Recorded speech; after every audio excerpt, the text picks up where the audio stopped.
just like the abortion abolition movement, Roe v. Wade gets struck down and suddenly there's an abortion abolition movement. And you go, like, where were you like for the last 50 years? Yeah. Motions for the Committee on Resolutions. I think you were a microphone too. Is that you?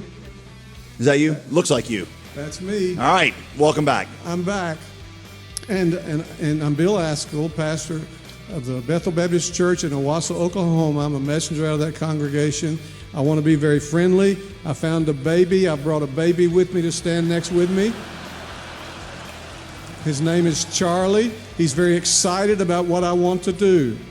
All right? Mr. President, the Resolutions Committee chose to decline the resolution on abolishing abortion that was submitted by myself and several other pastors across this great convention of churches. Please understand my feelings are not hurt at their decision. As I celebrate my 47th anniversary being married today, I can assure you that I've been declined many times through the years. So you could say that my wife has been used of the Lord to prepare me for this moment. But the nature and content of our resolution is too important a matter for me to sit in silence. For that reason, I move that the resolution on abolishing abortion be brought out of the Resolutions Committee. If I get a second, I would like to speak to this motion. Second! Okay. Yes, please. Mr. President and my fellow messengers, 50 years ago this month, Southern Baptists met for our annual convention in St. Louis, Missouri. At that meeting, a resolution on abortion was offered, which concluded with these words: be it resolved that we call upon the Southern Baptists to work for legislation that will allow the possibility of abortion under such conditions as rape, incest, clear evidence of cervical deformity, and carefully ascertained evidence of the likelihood of damage to the emotional, mental, and physical health of the mother. In other words, Southern Baptists were functionally pro-abortion in 1971. Our president made several references to the conservative resurgence and the good that was accomplished in rescuing the convention from the death grip of liberalism. I would suggest, however, that in addition to the gospel enemies of liberalism and Pharisaism, there is another enemy to the gospel, pragmatism. And this manifests itself perhaps no more clearly than in the sanctity of life resolutions put forth since our course correction.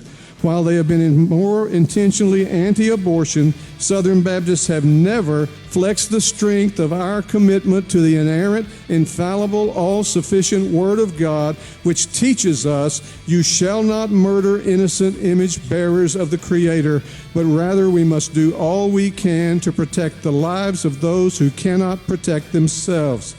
God commands us in His Word to rescue those who are being taken away to death, hold back those who are stumbling to the slaughter. If we say, behold, we did not do this, which we cannot do, does not the one who weighs the heart perceive it? Does not he who keeps watch over your soul know it?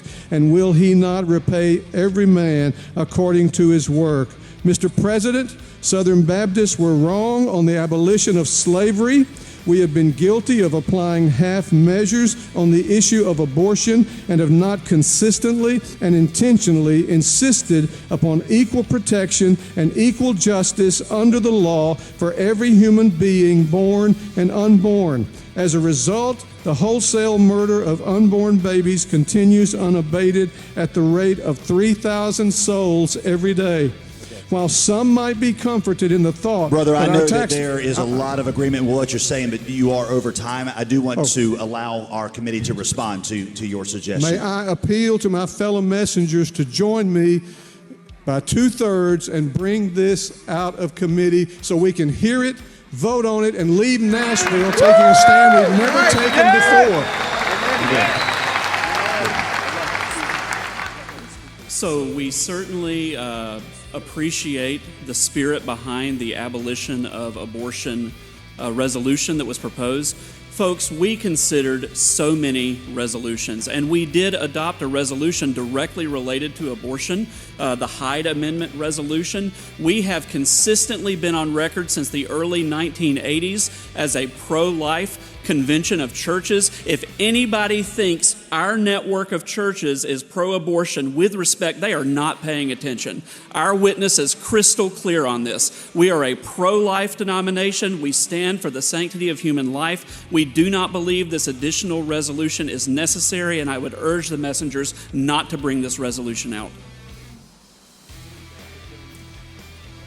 So the question is, wait, we're not voting that way.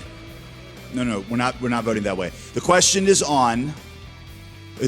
whether or not we are ordering the committee to bring forth this resolution and schedule it for tomorrow for deliberation. That is the question. It takes 2/3 of the messengers to give that order to the committee. If you wish to order that for the committee, you will indicate that by uplifted ballot. Okay? And those opposed by the same sign. It does look like 2/3 to those of us on the stage, and so will you take? Tell them the committee on order of business will give notice. The committee on the order of business will give notice about when that will be debated here in our body. While all these evangelical pro-life people were out here, scraping and clawing and trying to do what they could do to roll back Roe v. Wade,